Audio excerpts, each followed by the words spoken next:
as well as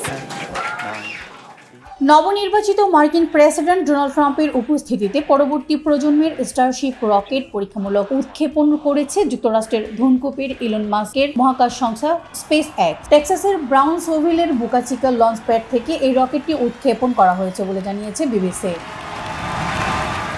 space এক্সের এটি ষষ্ঠ স্টারশিপ রকেটের পরীক্ষামূলক উৎক্ষেপণ। নিয়ন্ত্রণ কক্ষ থেকে এই রকেট উৎক্ষেপণ দেখেন হবু মার্কিন প্রেসিডেন্ট। এ সময় তার সঙ্গে ছিলেন মাস্কের কোম্পানির দাবি তাদের পরীক্ষামূলক রকেট উৎক্ষেপণ সফল হয়েছে।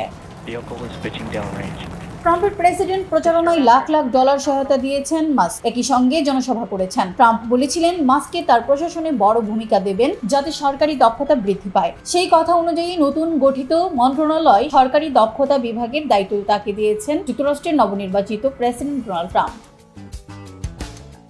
এই স্টারশিপ মহাকাশে যাওয়ার পর আবার পৃথিবীতে ফিরে আসবে। এ সময় এটিকে আবার যথাযথভাবে লঞ্চ প্যাডে ফিরিয়ে আনার কথা ছিল। এর আগে পঞ্চম দফার পরীক্ষার সময় প্রথমবার এই সাফল্য পেয়েছিল স্পেস এক্স। তবে পরে কারিগরি কারণে এই সিদ্ধান্ত থেকে সরে আসে প্রতিষ্ঠানটি।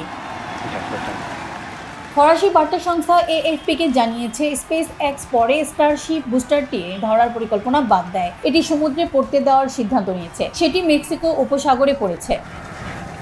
মহাকাশে প্রায় 1 ঘন্টা থাকার পর স্টারশিপ পৃথিবীতে ফিরে আসবে। এটি ভারতে মহাসাগরে পড়বে। তবে স্পেস এক্স বলছে এবার তাদের রকেটে কোনো নভোচারী নেই, তবে সেখানে একটি কলা বেঁধে দেওয়া হয়।